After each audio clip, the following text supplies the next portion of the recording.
Vamos ser diretos. As plataformas de apostas online não são feitas só para entretenimento. Na verdade, elas são projetadas para explorar a biologia do nosso cérebro, criando uma verdadeira armadilha de comportamento. A gente vai entender agora exatamente como essa ilusão programada funciona. Essa frase não está aqui só para chocar.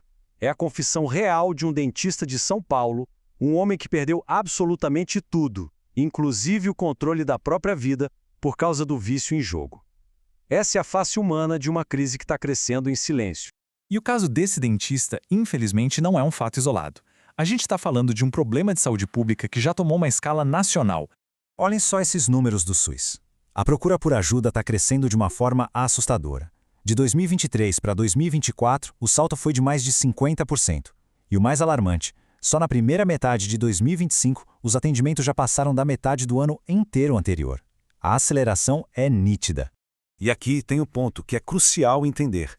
Isso não tem nada a ver com falta de força de vontade ou fraqueza moral. Ludopatia, ou transtorno do jogo, é uma doença mental, classificada e reconhecida pela Organização Mundial da Saúde. É uma condição clínica que literalmente sequestra nossa capacidade de tomar decisões. Certo. Agora, vamos mergulhar na ciência por trás disso tudo. Como é que o cérebro fica aprisionado? A chave para entender isso está num fenômeno chamado efeito quasi-vitória.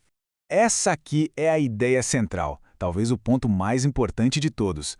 A grande sacada da neurociência é que o pico de dopamina, que é o neurotransmissor da motivação, não acontece quando a gente ganha, mas sim na expectativa da vitória, na incerteza. É o talvez que vicia. E o efeito quasi-vitória explora isso de maneira perfeita. Sabe quando na maquininha virtual os símbolos quase se alinham? Para todos os efeitos aquilo é uma perda, mas o cérebro não entende assim. Exames de neuroimagem mostram que as áreas de recompensa do cérebro ascendem de um jeito muito parecido com uma vitória de verdade, e isso cria um impulso quase irresistível de tentar de novo.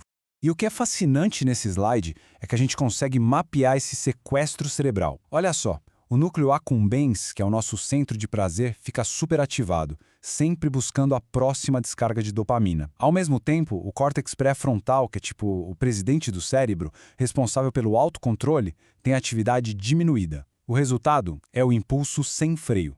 Agora, o ponto fundamental é que essa vulnerabilidade do nosso cérebro não é explorada por acaso. Ela é o alvo de um design, de uma engenharia deliberada e manipuladora. As plataformas usam o que os especialistas chamam de padrões obscuros. Por exemplo, as janelas expandidas ficam o tempo todo mostrando símbolos vencedores que quase apareceram, para ativar o efeito quasi-vitória. O Pix instantâneo elimina qualquer barreira ou tempo para pensar antes de colocar mais dinheiro.